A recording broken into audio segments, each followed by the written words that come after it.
한번 다 같이 따라 하십시다. 흔들리지 않는 믿음을 주소서. 흔들리지 않는 믿음을 주소서. 이번 한 주간 동안 여러분들이 기도하고 또 깊이 묵상해야 될 것은 하나님 나에게 흔들리지 않는 믿음을 주시옵소서라고 기도하며 한 주간을 지낼 수 있는 여러분 되시기를 바랍니다.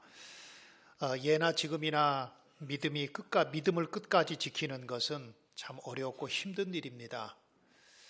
중간에 어떤 사람은 신앙을 포기하는 사람도 있고 어떤 사람은 믿음의 자리에서 떠나는 사람도 있고 어떤 사람은 신앙을 버리는 사람도 있기 때문에 신앙을 끝까지 지키는 것은 참 어렵고 힘든 일입니다. 무엇보다도 이 세상에는 우리의 믿음을 지키지 못하도록 흔드는 것들이 참 많이 있어요. 그러다 보니까 우리의 신앙을 끝까지 지키는 것이 참으로 어려운 것입니다. 사도 바울이 디모데에게 디모데후서 4장 7절에서 그의 인생의 마지막을 유언과 같은 내용을 소개하고 있는데 디모데후서 4장 7절에 보면 나는 선한 싸움을 싸우고 달려갈 길을 마치고 믿음을 지켰다 그랬습니다. 사도 바울이 그의 사역을 감당하면서 그의 앞에는 많은 악조건이 있었습니다. 그리고 그의 앞에는 많은 고난도 있었습니다. 그러나 그 많은 고난과 악조건 안에서도 믿음을 버리지 않고 믿음을 지켰다. 믿음을 지켰다. 많은 시련과 환난이 있었지만 그 가운데서 신앙을 포기하지 않고 또 그 가운데서 믿음을 버리지 않고 믿음을 지켰다라고 고백합니다. 그러면서 자기가 이렇게 믿음을 지켰기 때문에 내게는 의의 면류관이 예비되어 있다. 그리고 이 의의 면류관을 내게만 주시는 것이 아니라 그의 주의 나타나심을 사모하는 모든 자에게 이 면류관을 주실 것이다 그랬습니다. 하나님께서 주시는 면류관은 끝까지 믿음을 지키는 사람에게 주시는 겁니다. 할렐루야. 중간에 포기하는 사람은 면류관을 받을 수 없어요. 중간에 신앙을 버리는 사람 아니면은 중간에 또 주님을 떠나는 사람은 절대로 면류관을 받을 수 없는 것입니다. 사도 바울처럼 악조건이 있고 고난이 있었고 시련이 있었지만 그 가운데서 끝까지 흔들리지 않고 신앙을 지키는 사람에게 주시는 것이 주님께서 주시는 의의 면류관이요 생명의 면류관인 겁니다. 우리 강릉성결교회 모든 지체들이 흔들리지 않은 믿음을 가지고 믿음을 끝까지 지킴으로 인해서 주님 주시는 생명의 면류관을 받는 여러분 되기를 주님의 이름으로 축원합니다. 오늘 읽은 이 요한복음 16장 1절의 말씀에 보니까 내가 이것을 너희에게 이름은 너희로 실족하지 않게 하려 함이니 그랬습니다. 요한복음 13장부터 17장까지를 예수님께서 제자들에게 주셨던 고별 설교라고 말합니다. 이 고별 설교이기 때문에 그 요한복음 13장부터 17장까지를 읽어가다 보면 참 주옥 같은 내용들 그리고 우리 마음속에 와닿는 내용들이 참 많이 있어요. 이제 예수님은 십자가에 죽으셔야 됩니다. 그리고 하늘로 승천하시게 되지요. 이제 제자들은 그러나 이 땅에서 남아 있어야 됩니다. 앞으로 예수님께서는 제자들이 당해야 될 온갖 핍박과 유혹 그리고 세상의 미움과 고난이 많이 기다리고 있는 것을 주님은 알고 계셨습니다.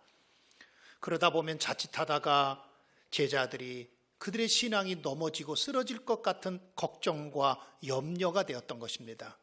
그래서 예수님께서 내가 이것을 너희에게 이름은 너희로 실족하지 않게 하려 함이니 오늘 1절에 그렇게 말씀하지요. 오늘 이 1절의 말씀을 세번역 성경에 보면 내가 너희에게 이 말을 한 것은 너희를 넘어지지 않게 하려는 것이다 그랬습니다. 또 오늘 본문 1절의 말씀을 공동번역 성경에 보면 내가 너희에게 이 말을 하는 것은 너희 믿음이 흔들리지 않도록 하려는 것이다 그랬어요. 그러니까 이 실족한다고 하는 말은 바로 헬라어로 스캔달리조라고 하는 말인데, 이 말은 다른 말로 표현하면 넘어지지 않게 한다, 넘어진다, 또 아니면은 흔들린다, 그런 뜻이에요. 여기에서부터 나온 영어가 스캔달이라고 하는 영어가 나오게 된 거예요.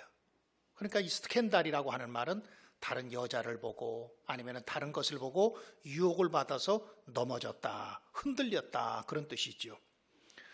제가 서울신학대학교를 들어갔을 때 1학년 기독교 교육 첫 시간이 되었는데, 우리 여자 교수님이었는데, 여자 교수님이 우리 학생들 한 100여 명의, 그때 한 130명 정도 됐었는데 130명의 신학과 1학년 학생들을 모아놓고 첫 번째 시간에 하셨던 말씀이 있어요.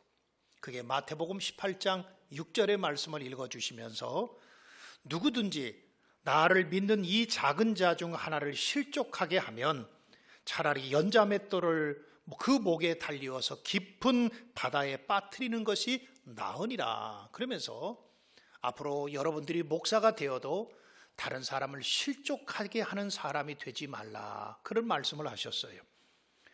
마태복음 18장 7절에서 예수님도 이런 말씀을 하셨습니다. 실족하게 하는 일이 없을 수 없으나 실족하게 하는 자는 그 사람에게 화가 있으리라, 그렇게 책망하셨어요. 그렇게 경고하셨어요. 다른 사람을 실족하게 만들고 다른 사람을 넘어지게 만들고 다른 사람의 믿음을 흔들리게 만드는 사람은 주님께서 그에게 화가 있다, 그런 말이에요. 그렇다고 한다면 우리의 믿음이 자꾸 때로는 흔들릴 때가 많죠. 여러분 믿음 안 흔들리십니까? 여러분들의 믿음이 항상 굳건하게 있어서 강하고 담대한 믿음을 갖고 계신가요? 그렇지 않으면 때로는 여러분의 믿음이 흔들리고 넘어지기도 하고, 때로는 여러분들의 믿음 가운데에서 어떤 때는 실족하지도 않습니까? 실족당하고 있지 않습니까? 그렇다고 한다면 우리의 믿음을 넘어지게 만들고 우리의 믿음을 흔드는 것은 누구일까요? 성경은 그것이 사단이라고 말하고 있습니다. 사단은 저와 여러분들의 믿음을 흔듭니다. 저와 여러분들로 하여금 실족하게 만듭니다. 저와 여러분들로 하여금 넘어지게 만들고 신앙을 포기하게 만들고 주님을 떠나게 만들어요. 이게 사단의 역사예요. 그런데 사단은 항상 자기의 모습을 감추고 우리에게 나타나죠. 만약에 사탄이 사단의 모습을 가지고 나온다고 한다면 아마 여기 있는 분들 모두가 다 저건 사단이 하는 일이구나, 사단의 역사구나 알 수 있을 겁니다. 그런데 사단이 우리에게 나타날 때는 자기의 모습을 감추고 나타나요. 마치 양의 탈을 쓴 늑대인 것처럼 겉은 양처럼 돼 있지만 속은 늑대가 나타나는 거지요. 사단은 거짓의 아비이기 때문에 그렇습니다. 요한복음 8장 44절에서도 예수님이 이런 말씀을 하셨어요.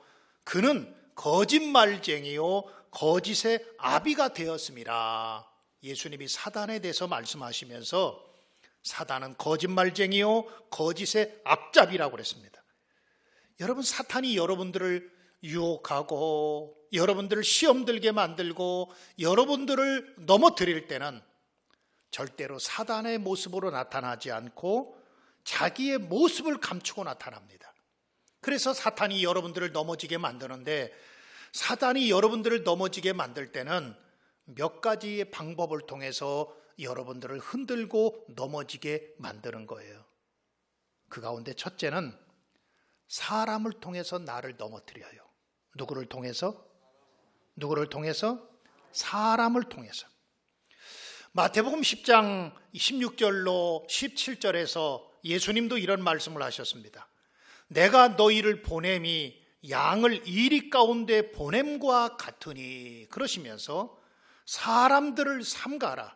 그들이 너희를 공회에 넘겨주겠고 그들의 회당에서 채찍질 하리라 그랬어요. 여러분, 우리의 신앙이 언제 흔들리느냐, 우리의 신앙이 언제 넘어지느냐, 우리의 신앙이 언제 실족하게 되는가 하면 때로는 사람을 바라보고 사람 때문에 실족하고 사람 때문에 넘어지고 사람 때문에 또한 흔들리게 한다는 거예요. 이게 사단의 역사입니다. 사람을 통해서 내 믿음을 흔들리게 만들어요. 내가 그 사람을 그렇게 믿었는데 배신을 당하게 만들고, 때로는 목사님을 통해서 시험 들게 만들고 실족하게 만들고, 어떤 때는 교회 장로님을 통해서, 구역장을 통해서, 어떤 때는 구역 강사를 통해서 나를 실망하게 만들고 내 믿음이 흔들리게 만드는 거죠. 물론 그렇다고 해서 구역장이 사단이라는 소리는 아닙니다. 또 아니면은 교회에 어떤 직분이 갖고 있는 그런 분들이 사단이라는 것이 아니에요. 사단은 제가 아까 말씀드렸던 것처럼 사단은 자기의 모습을 항상 감춥니다. 자기의 모습은 감추고 다른 사람을 통해서 나로 하여금 넘어지게 하고 나로 하여금 시험과 실족에 들게 만드는 거예요. 제가 잘 알고 있는 목사님이 있는데요. 이 목사님이 교회를 건축하게 되었어요. 근데 여러분, 교회를 건축하면서 가장 걱정스러운 것 하나가 건축업자를 누구를 세우느냐가 참 중요하지 않겠습니까? 그래서 이 목사님이 또 교회 중직자들이 모여서 회의를 하면서 그래도 장로님이 낫지 않겠습니까? 여러 업자들이 와서 교회를 건축하겠다고 견적을 내고 그랬는데, 그래도 교회 장로님이면, 죄송합니다, 우리 교회 장로님들은 아니니까, 교회 장로님이면 그래도 이분이 교회를 사랑하는 마음이 있어도 교회를 더 잘 건축하지 않겠습니까? 하고 나서 계약을 맺고 교회를 건축했어요. 그런데 그렇게 믿었던 장로님이 여러분 큰 시험거리가 되었어요. 장로님이 교회는 건축하지 않고 계약금은 받고 돈은 받아갖고 도망가 버리고 말았어요. 이것 때문에 교회가 큰 시험이 들었어요.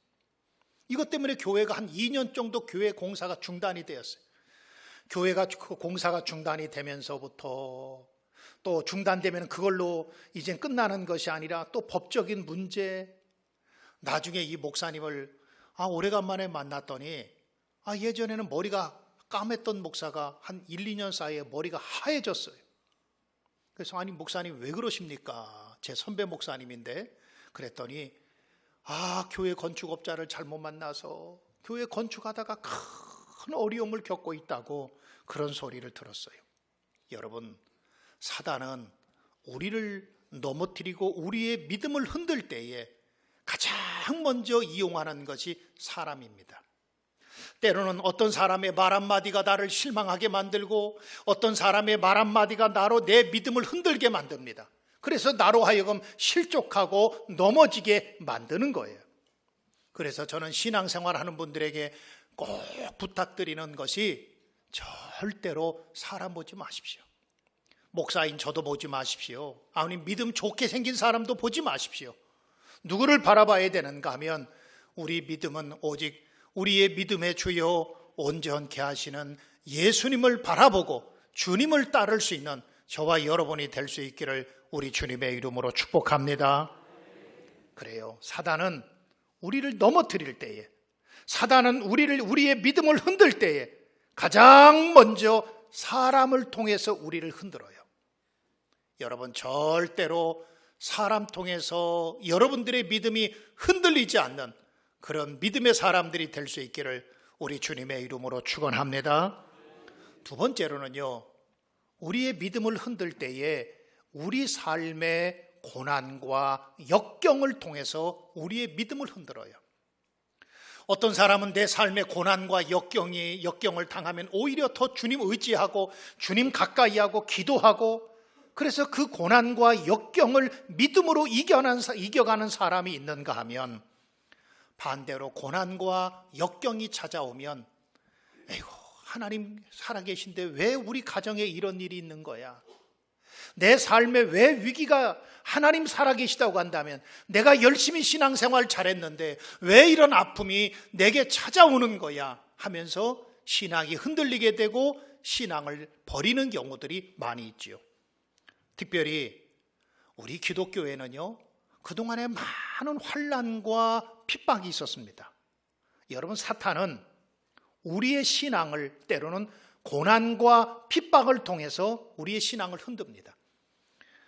제가 얼마 전에 자료를 보니까 우리나라에 오픈도어라고 하는 선교 단체가 있습니다. 아마 인터넷에 오픈도어라고 치면 선교 단체가 나오는데, 그 선교 단체의 보고서에 의하면 지금 전 세계적으로 2억 4,500만 명의 기독교인들이 핍박을 당하고 수준 높은 박해를 당하고 있다고 그래요.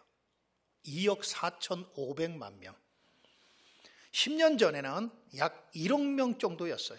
그런데 10년 사이에 2억 4,500만 명이 예수 믿는 것 때문에 고난을 당하고 핍박을 당하고 있다는 거예요.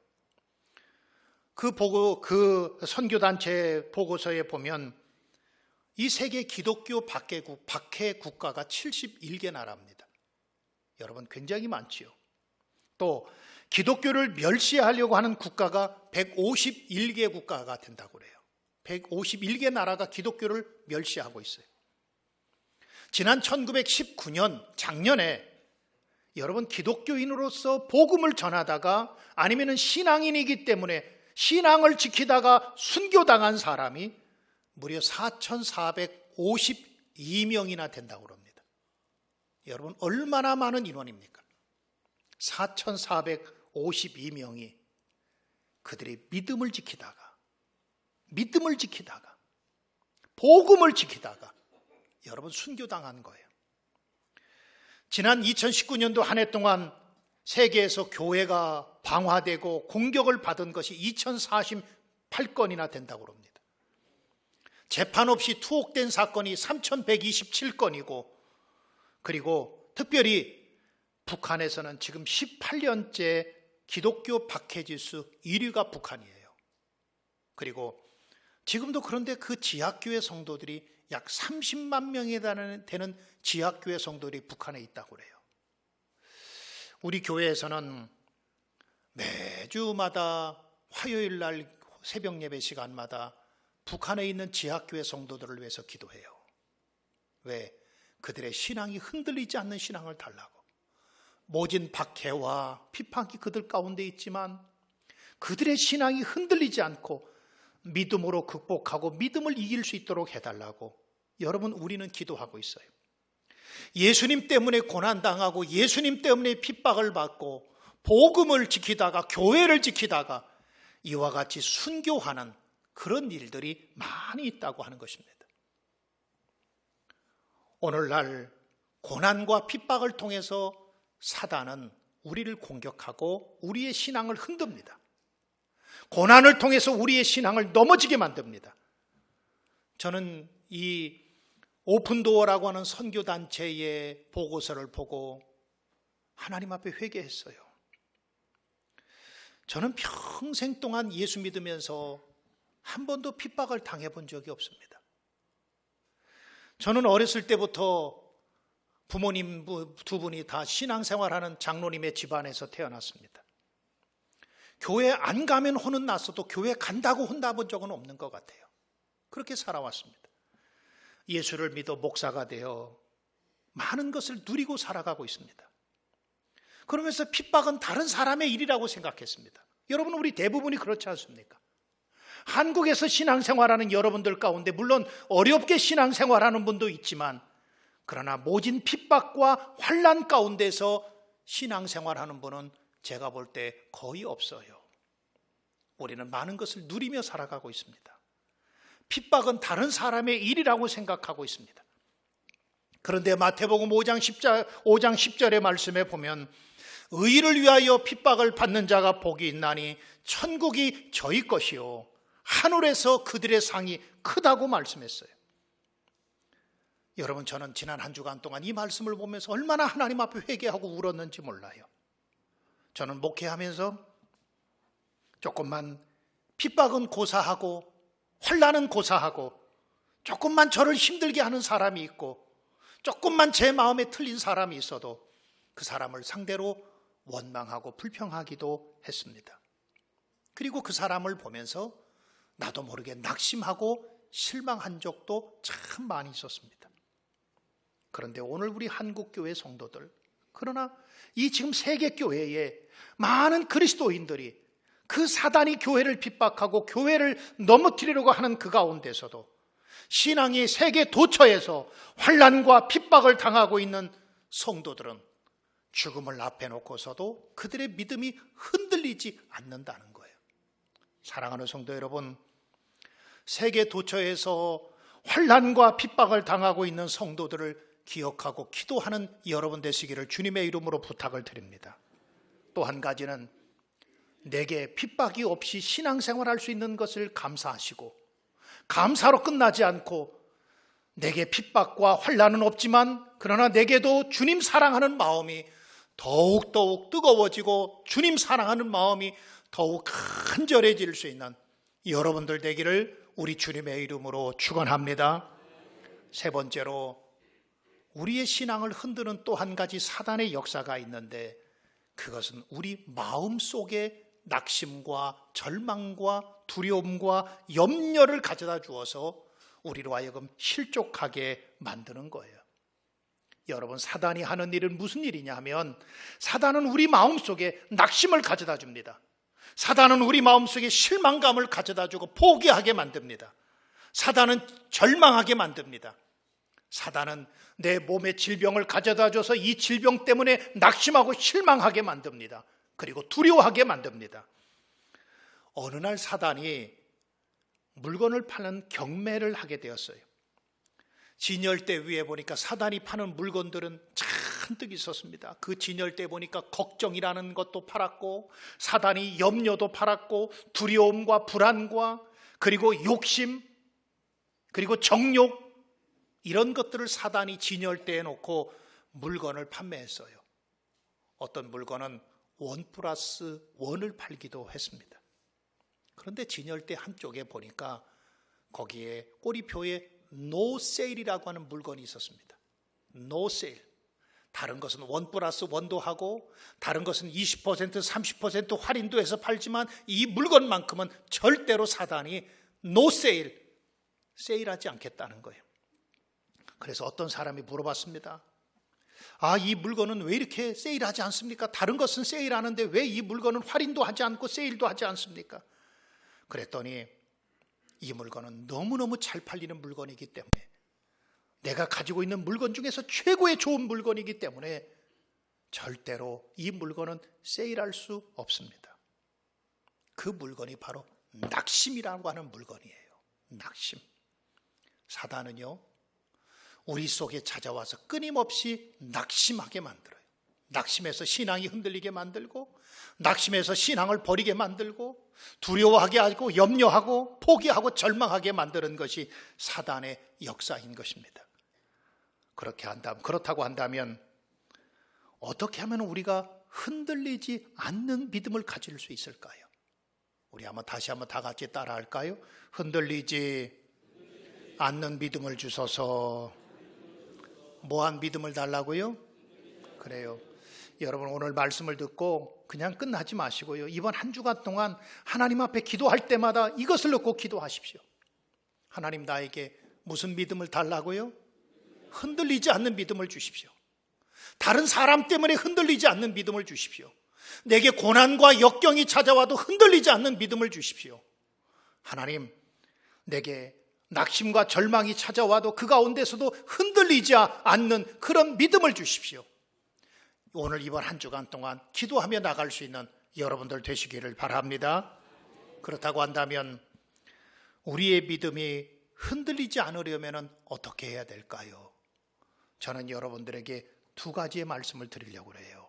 한 가지는 하나님의 약속의 말씀을 붙잡으십시오. 뭘 붙잡아요? 하나님의 약속의 말씀. 내가 너와 함께 할 것이다. 내가 너를 도와줄 것이다. 내가 너를 주위에 오르는 능력의 발로 너를 붙잡아 줄 거다. 그 약속의 말씀. 여러분, 아무리 힘들고 험한 길을 간다고 할지라도 주님의 손을 붙잡고 가면 우리는 안전한 건 아니겠습니까? 영원하신 주님의 손을 붙잡고 가면 우리는 흔들리지 않는 거예요. 그런데 있다가 없어지는 것을 붙잡으니까 같이 흔들리는 거예요. 같이 없어지는 거예요. 내가 붙잡고 있는 것이 정말로 반석이신 주님을 붙잡고 있으면 여러분, 아무리 비가 오고 바람이 불고 창수가 나도 우리는 흔들리지 않아요.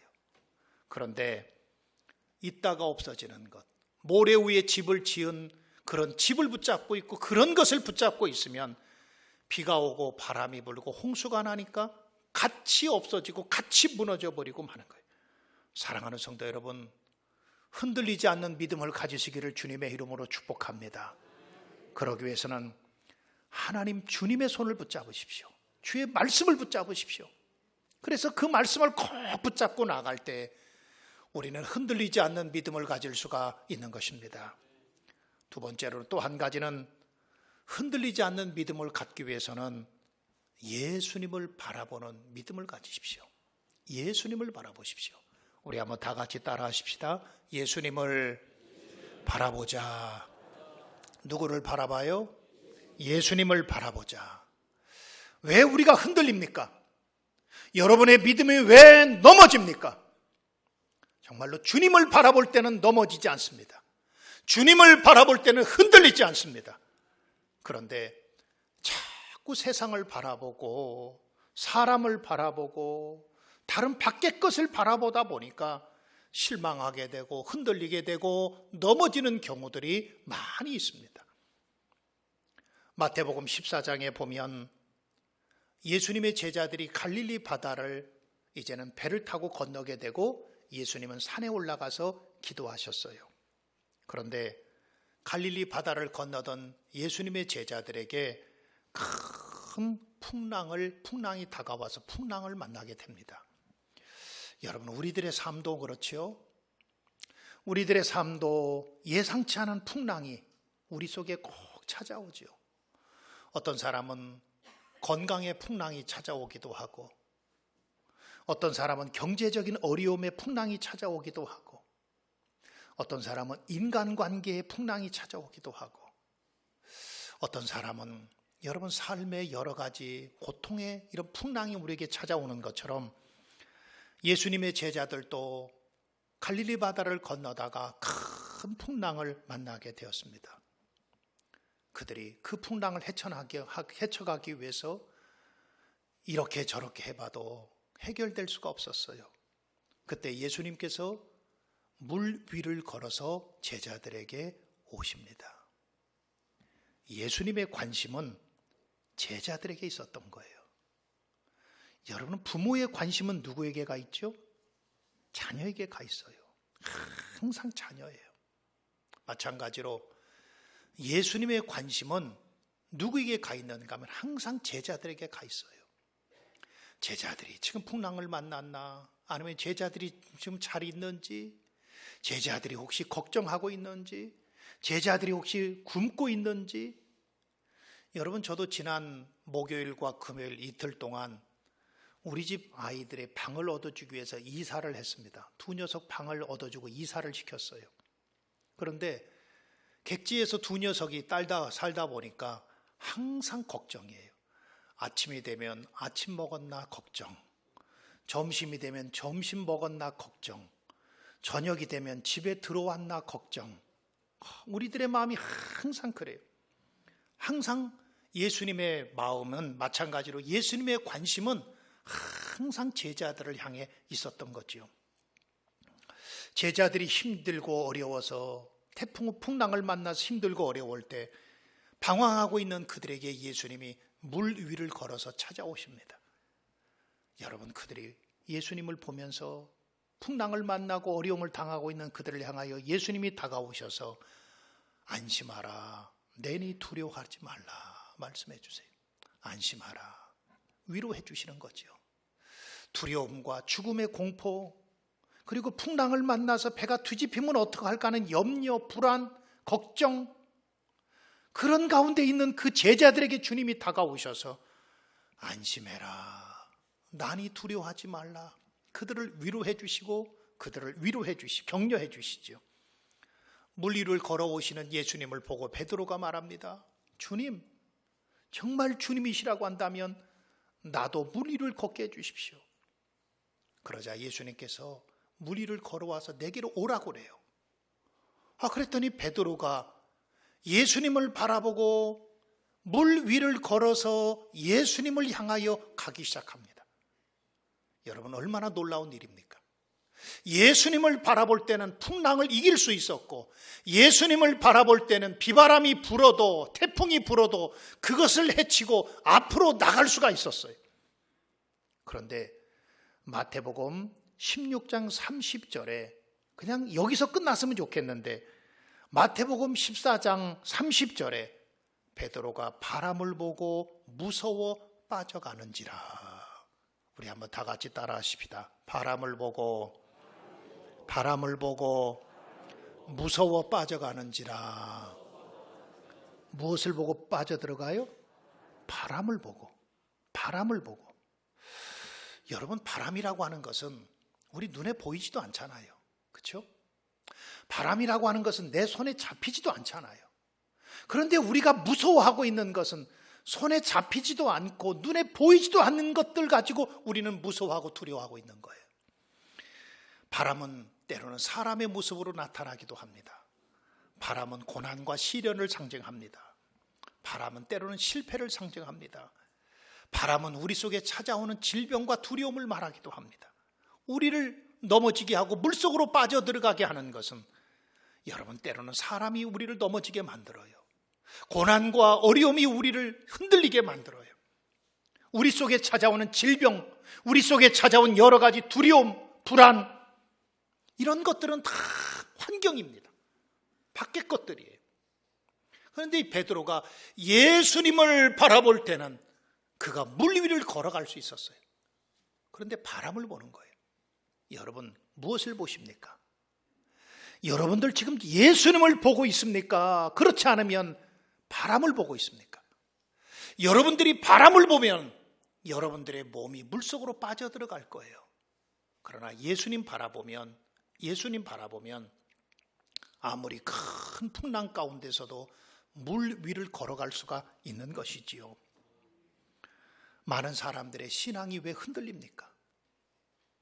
내 신앙이 흔들리지 않았으면 좋겠는데, 내 믿음이 실족하지 않았으면 좋겠고 넘어지지 않았으면 좋겠는데, 왜 오늘날 많은 신앙인들이 신앙생활하면서 때로는 흔들리고 넘어지고 실족하고, 여러분 왜 그렇습니까? 주님의 손을 붙잡고 가기보다는 있다가 없어지는 세상의 것을 자꾸 붙잡고 가려고 하기 때문에 그렇고, 주님을 바라보기보다는 풍랑과 바람을 바라보다 보니까 나도 모르는 사이에 신앙이 흔들리고 실족하고 넘어지게 되는 거예요.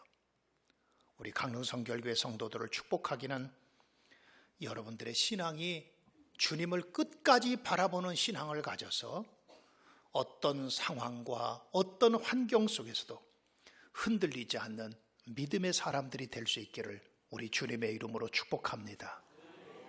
우리 한번 다 같이 따라할까요? 흔들리지 않는 믿음을 주소서. 우리 다 같이 눈을 감읍시다. 다 같이 눈을 감읍시다. 사랑하는 성도 여러분, 여러분들의 신앙이 무엇 때문에 흔들리십니까? 돈 때문입니까? 여러분들의 신앙이 무엇 때문에 흔들리십니까? 때로는 사람 때문입니까? 내가 저 사람 믿었는데 내가 저 사람 때문에 교회 못 다니겠어? 흔들리지 않습니까? 여러분의 신앙이 무엇 때문에 흔들리십니까? 고난과 핍박 때문입니까? 아니면 여러분들의 속에 순간순간 찾아오는 불안과 두려움 때문에 신앙이 혹시 흔들리고 있지 않습니까? 여러분, 왜 자꾸 바다를 보십니까? 왜 자꾸 풍랑치는 그 바다를 보고 계십니까? 주님 바라보면 흔들리지 않아요. 절대로 흔들리지 않아요. 이 시간에 우리 다 같이 기도할 때, 주님, 내가 주님 바라보고 가기를 원합니다. 주님 아시지요? 내 연약함 아시지요? 이제 주님 바라보고 나가기를 원합니다. 흔들리지 않는 믿음을 주옵소서. 흔들리지 않는 믿음을 주옵소서. 이 시간에 우리 다 같이 말씀 드는 것을 생각하면서 주여를 한번 물어갑심으로 기도합니다. 주여.